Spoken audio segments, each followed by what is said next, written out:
We sat on opposite ends of the couch, a chasm of silence stretching between us, the kind that had become almost routine. I was scrolling mindlessly through my phone, the words on the screen barely making an impression. I felt her shift beside me, the cushion sinking slightly under her weight. "Derek," she said, her voice low, almost hesitant. It took me a moment to realize she was speaking to me. I looked up, surprised by the sudden breach in our usual quiet. She was staring at a fixed point across the room, avoiding my gaze. "I need to say something," she continued, her voice tight like she was bracing herself for a response. "And I don't want you to take it the wrong way." That phrase alone set my nerves on edge. It's a preamble that never leads anywhere good. A verbal disclaimer, meant to soften the blow of what's coming. I straightened, my phone forgotten, heart rate ticking up. She took a shaky breath, still not looking at me. "I don't think I can keep being physical with you." The words landed with a dull thud in my mind, their full weight taking a second to sink in. "Physical?" I echoed, my tone cautious, not quite understanding. She nodded quickly, like she had practiced this part. "I mean, I can't keep kissing you, hugging you, even holding hands. It doesn't feel right anymore." The room felt smaller suddenly, the air heavier. My brain replayed her words, trying to grasp their full meaning. No touch, no closeness, no connection. "Are you saying you don't want any physical affection at all?" I managed, my throat dry. She finally met my eyes, but her gaze wasn't soft. It wasn't even conflicted. It was flat, detached. I don't feel close to you anymore, Derek. It feels forced."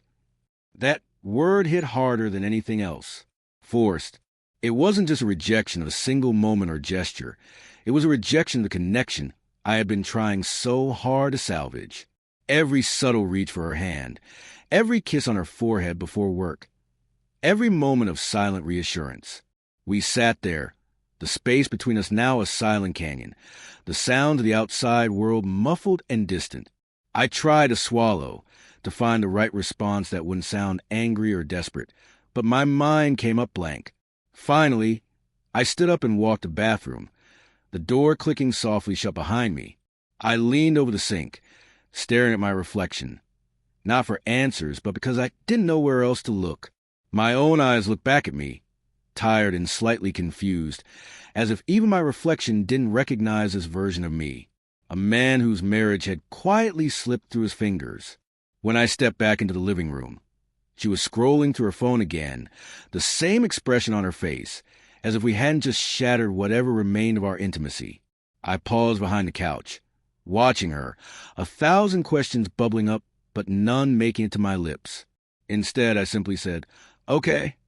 She looked over her shoulder, momentarily caught off guard. "Okay. Yeah," I replied, my tone steady. "I heard you. I understand." She blinked, clearly expecting a different response. Maybe a fight, maybe a plea for clarity, or a desperate attempt to mend what was already broken. But I wasn't offering her any of those things, because something inside me had clicked. This wasn't just about the lack of touch. It was about what that absence meant. When someone you've loved for years says they can't even hug you anymore, it's not just a preference. It's a message, a silent but undeniable declaration that they've already checked out, even if their bags are still unpacked.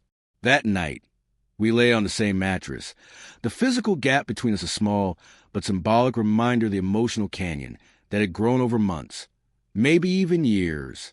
I stared at the ceiling, listening to the hum of the ceiling fan, the occasional creak of the house settling, the shallow rhythm of her breathing. I didn't cry. I didn't feel anger. Just a cold, quiet clarity. When the alarm buzzed the next morning, I didn't hit snooze like I usually did. I sat up immediately, feet hitting the cold floor with a certainty I hadn't felt in months. I didn't linger in bed, didn't reach for her or hesitate. I just got up. I made my way to the garage, found a couple of large moving boxes, and brought them upstairs.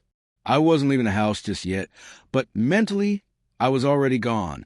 I started packing a few essentials, my books, my shaving kit, the watch she'd given me back. When touching each other, it felt natural, meaningful, Each item I placed into those boxes felt like a small piece of my old self being reclaimed. She didn't stir until about 9 a.m., stumbling into the kitchen, her hair a mess, eyes still heavy with sleep. She glanced at me, her expression puzzled. "You're up early," she said, her voice soft, almost tentative. "Yeah," I replied, not looking up from my laptop, where I was typing out the first draft of a plan. Not a list of revenge or regret, just a quiet road map for a life without her. I heard her pour herself a cup of coffee, the clink of the ceramic against the countertop, the soft rustle of her bare feet on the tile as she moved around the kitchen. I didn't look up.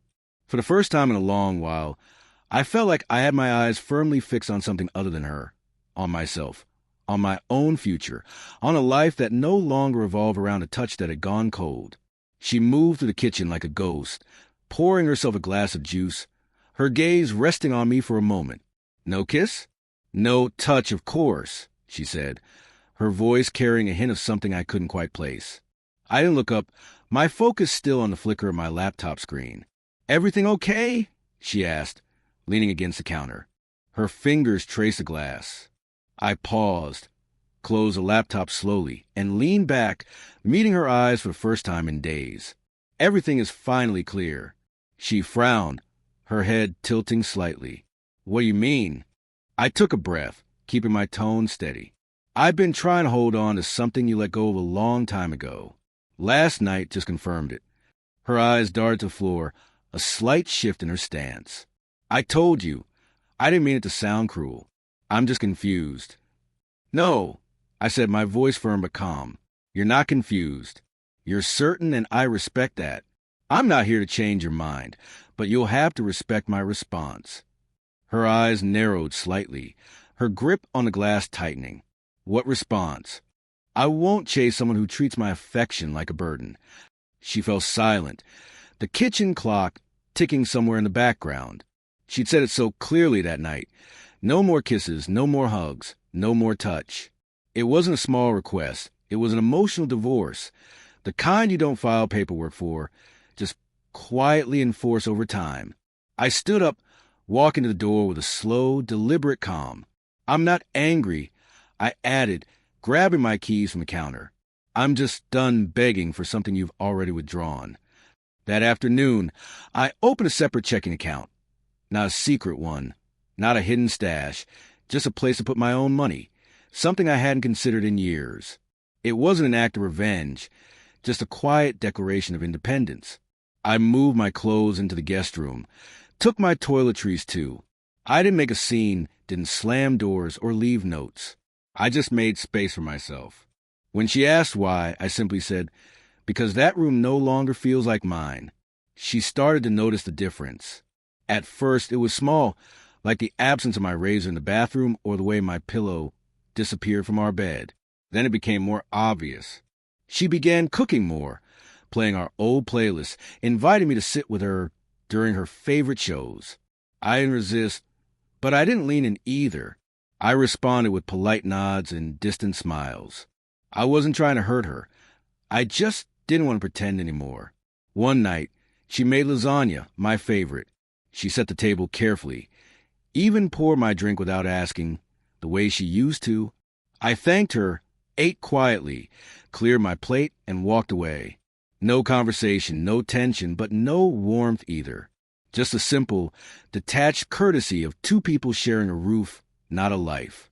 2 days later, she left a sticky note on my laptop. I missed the way we used to talk. I read it, closed my laptop, and went to bed. I didn't miss those talks, not the way she probably hoped. I missed the woman she used to be, the one who made me feel like my presence mattered. That version of her wasn't sitting across the table from me anymore. She tried again, wearing the perfume I used to compliment, leaning in closer during our rare conversations, tilting her head the way she used to when she wanted my attention. But it all felt hollow. You can't tell someone their touch is unwelcome, then expect them to offer it freely when you change your mind. Love doesn't work like that.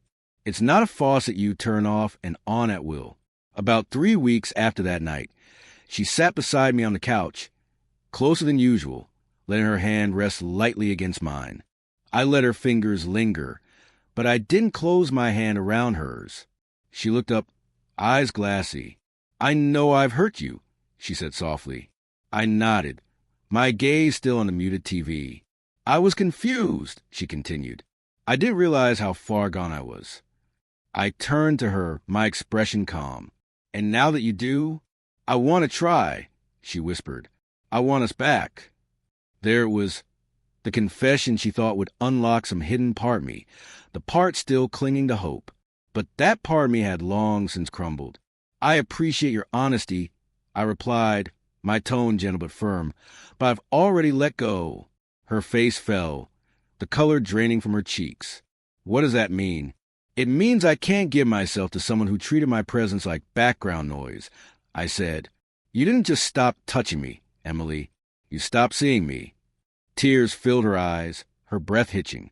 "I thought you'd come back," she whispered. "I thought you just needed space." "I needed respect," I corrected.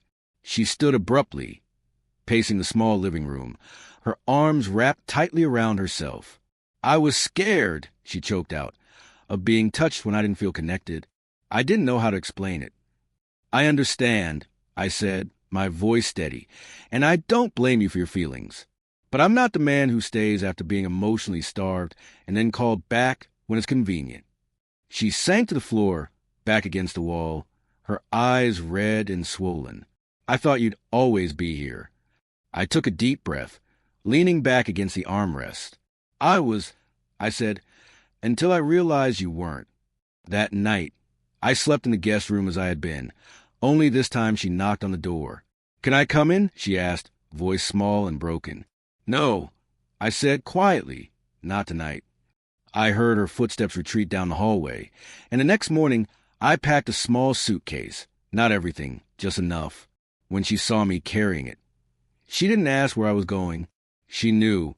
As I reached the front door, I paused, looking around the life we had built together. The hallway where we used to dance, the kitchen where we dreamed up future vacations, the living room where we shared quiet Sunday mornings. It wasn't anger that filled me, but grief. Grief for what we once had, but also relief, because this time I was choosing myself. I closed the door behind me, and for the first time in a long while, I felt the quiet, not as a burden, but as freedom.